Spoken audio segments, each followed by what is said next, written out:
दूसरे की भलाई और बुराई सुनने का रोग। दूसरे की भलाई बुराई बहुत अच्छी लगती है। लोग लड्डू रसगुल्ला गुलाब जामुन खाना छोड़ देंगे और दूसरे की बुराई सुनने में महाराज मन लगा देंगे। इतना अच्छा लगता है लोगों को, क्यों? रोग लगा है। लेकिन भैया दूसरे की भलाई बुराई नहीं सुननी चाहिए, क्योंकि ज्यादा किसी के दोषों का श्रवण और चिंतन करोगे तो धीरे धीरे उसके दोष आपके अंदर भी आने लग जाएंगे। अभ्यासात जायते द्वितीया प्रकृति, शास्त्र का नियम है। आप लोगों ने देखा होगा पुराने घरों में एक कीड़ा होता है, वो मिट्टी लगा देता कहीं दीवार में, घर जैसा बना देता, उसमें छोटे छोटे छेद भी होते हैं। कहीं कहीं की भाषा में घरौंदा कहते, कहीं लखाड़ी कहते, उसको अलग अलग अपने अपने क्षेत्र में जो भी कहते हो। और वो कीड़ा होता है, उसका नाम होता है भृंगी।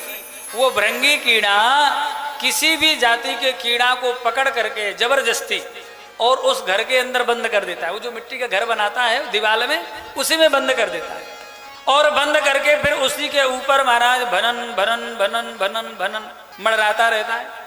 भय के कारण से अंदर घर में बंद हुआ कीड़ा, वो भय के कारण उस बाहर वाले कीड़ा का चिंतन करता है।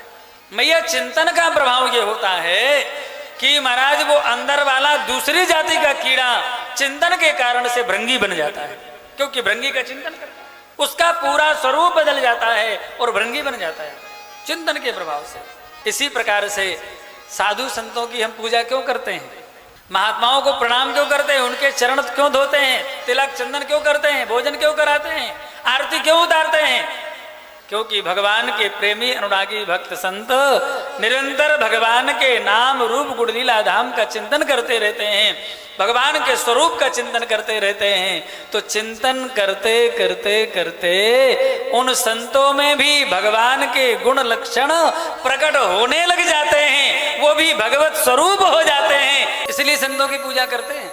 तो जैसे भृंगी कीड़ा का चिंतन करके दूसरा कीड़ा भृंगी बन जाता है, जैसे भगवान के नाम रूप गुणलीला धाम का चिंतन करके भगवान के प्रेमी संत भगवत स्वरूप हो जाते हैं, ऐसे जो कोई दूसरे के दोषों का चिंतन करता है, अवगुणों का चिंतन करता है, धीरे धीरे उसके अंदर वो दोष प्रकट होने लग जाते हैं। इसलिए किसी के दोषों का ज्यादा चिंतन मत करो, किसी की भलाई बुराई मत सुनो।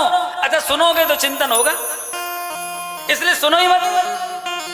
सुनना है तो भैया भगवान की कथा सुनो, रसोई बनाते जाओ और मोबाइल में कथा लगा लो, घर के काम धंधे करते जाओ और कथा लगा लो, कथा सुनते रहो।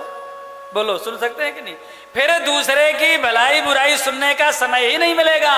एक बार कथा के रस का चस्का लग जाए फिर भगवान की कथा सुनने के अलावा और कुछ अच्छा लगेगा ही नहीं। फिर भगवान की कथा में